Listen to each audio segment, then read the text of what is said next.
नरकों में ना जाना पड़े ऐसा कोई उपाय। भगवान श्री सुखदेव जी ने कहा, परीक्षित, कर्म तीन प्रकार के होते हैं। एक होता है अशुभ कर्म जिसे पाप कहते हैं, एक होता है शुभ कर्म जिसे पुण्य कहते हैं, और एक होता है शुभ अशुभ दोनों से मिश्रित, पाप पुण्य से मिश्रित। तो जो शरीरधारी है वो एक क्षण भी कर्म किए बिना नहीं रह सकता, और जो कर्म करेगा चाहे शुभ हो या अशुभ हो या शुभ अशुभ मिश्रित हो, पाप हो या पुण्य हो या पाप पुण्य मिश्रित हो, उसे अवश्य उसका फल भोगना पड़ेगा। तो कोई उपाय नहीं है कि नरक ना जाना पड़े।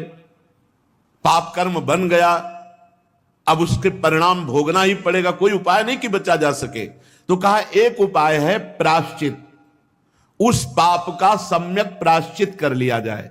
सम्यक माने पूर्ण रूप से शास्त्र गुरु सम्मत प्रायश्चित कर लिया जाए तो वो पाप यहीं नष्ट हो जाएगा और आपको नरक नहीं भोगना पड़ेगा। तो कहा कि पाप नष्ट करने के बहुत से अनुष्ठान हैं, तीर्थ याटन आदि बहुत से साधन हैं, पर तप आदि के द्वारा, तीर्थ यातन आदि के द्वारा पाप नष्ट होते हैं, पर पाप की प्रवृत्ति नष्ट नहीं होती। तो जैसे हाथी का स्नान हुआ, बाहर निकला, धूल डाल दिया, तो इस स्नान का फल क्या? वो फिर वैसे ही गंदा हो गया। तो ऐसे ही प्रायश्चित किया और फिर पाप किया तो मतलब क्या रहा? इसलिए पाप की प्रवृत्ति नष्ट हो तो पूरा पाप का प्रायश्चित माना जाता है। तो बोले उसका उपाय क्या है? बोले उसका उपाय है एकमात्र भगवान का आश्रय लेकर भगवान का नाम जप करना। नाम में बड़ी अपार सामर्थ्य है। इस प्रसंग में अजामिल का चरित्र सुनाया श्री सुखदेव जी महाराज ने परीक्षित को। एक अजामिल नाम का ब्राह्मण कन्नौज में रहता था। अपने पिता की आज्ञा, शास्त्र सम्मत आचरण, ब्रह्मचर्य का पालन, बड़े धर्मात्मा प्रवृत्ति से रह रहा था।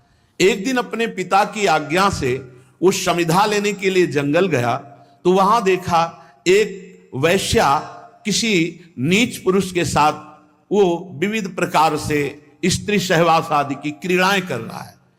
अजामिल ने जब देखा तो काम वेदना से युक्त हो गया, बहुत चेष्टा की अपने को संभालने को। इसीलिए साधक को शास्त्र में लिखा हुआ है, पशु पक्षियों को भी मैथुन करते हुए नहीं देखना चाहिए। अगर एक बार दृष्टि पड़ जाए तो दृष्टि हटा लो। फिर मोबाइल में अगर कोई सर्च करके गंदी बातें देखेगा तो वो साधक बना रहे, ऐसी संभावना नहीं।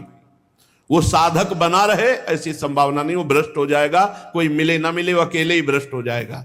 देखने का, सुनने का बहुत बड़ा प्रभाव पड़ता है। देखो, अजामिल ने देखा मात्र उस व्यभिचारिणी वैश्या को पर पुरुष से समागम करते हुए उसकी इंद्रियां विकल हो गईं। बहुत उसने कोशिश की अपने को रोकने की, नहीं रोक पाया और वो वैश्या का संग कर बैठा। वैश्या पैसे तो सब पिता की पूरी संपत्ति वैश्या के, यहां तक कि वैश्या के साथ 88 वर्ष का बूढ़ा हो गया था, फिर भी वैश्या की आसक्ति, वैश्या के संग रहना, कभी परमार्थ का कोई चिंतन नहीं। एक दिन उसके यहां उपहास करने वाले गांव के लोगों ने साधु मंडली भेज दी। उन्होंने पूछा कोई पवित्र भक्त श्रद्धावान हो जिसके यहां हम आज रात्रि रुक सके। उनका सबसे बड़ा पवित्र हमारे गांव में अजामिल है। उपहास करके भेज दिया। तो संत समागम कभी व्यर्थ नहीं जाता, संतों का दर्शन और संभाषण कभी व्यर्थ नहीं जाता। जब अजामिल ने देखा कि हमारे दरवाजे के सामने वाले बगीचे में संत मंडली, तो अब संत दरस जिम पातक टरई, संतों के दर्शन मात्र से पाप नष्ट होते हैं। फिर वो संभाषण कर ले तो और बड़ी बात है। संभाषण करने वाले को भजन के उस दिन का 6वां हिस्सा उसको प्राप्त होता है।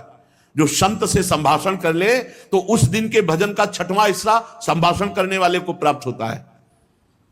अजामिल ने तो मंडली संतों की दर्शन की, रो पड़ा, भगवान हमारे यहां पानी भी आपको नहीं मिल सकता, क्योंकि मैं इतना नीच अपवित्र आचरण वाला हूं कि मैं वैश्यागामी पूरा जीवन हो गया। ऐसा हिंसक, चोरी, लूट पाट से मैं वैश्या को प्रसन्न करता रहता हूं, क्या मेरा भी कल्याण हो सकता है? संतों ने कहा अवश्य। फिर उनमें एक भाग्य रेखा देखने वाले संत थे, उन्होंने देखा और कहा कि तुम्हारे भाग्य में अभी एक पुत्र और आएगा, 9 पुत्र थे, ये 10वां, तुम इसका नाम नारायण रख देना। और सब संत वहां से चले गए। कुछ समय बाद अजामिल के पुत्र हुआ, उसका नाम नारायण रखा। संतों के कृपा प्रसाद से अजामिल की पूरी आसक्ति उस छोटे बालक में। अब वो बालक को ही साथ लेकर के घूमता फिरता, खाता पीता, सोता जागता, हर समय बालक से प्रीति। मृत्यु का समय नजदीक आया तो भगवान यमराज के महान क्रूर कर्मा दूत उपस्थित हुए 2। उस भय की अवस्था में अपने पुत्र को वो दूर खेल रहा था, पुकारा नारायण, जे ही नारायण नाम पुकारा। दिव्य चतुर्भुज रूप धारण किए हुए 2 भगवत पार्षद उपस्थित हो गए और यमदूतों की फांस से अजामिल को मुक्त किया और यमदूतों से प्रश्न किया, तुम कौन हो? तो उनका मैं भगवान धर्मराज का दूत हूं। तो धर्म का क्या लक्षण है? धर्म किसे कहते हैं? उन्होंने कहा, शास्त्र जिसे विधान करता है उसे धर्म कहते हैं, जिसे निषेध करता है उसे अधर्म कहते हैं। महापुरुष जिस मार्ग में चलते हैं उसी को धर्म कहते हैं। क्या सब पापी दंडनीय हैं? तो उनका हाँ, सतोगुण रजोगुण तमोगुण के द्वारा जो भी कर्म किया जाता है, दिन रात दिशाएं, चंद्रमा सूर्य भगवान यमराज, ये सब साक्षी हैं, किसी से पूछने की जरूरत नहीं, उसके किए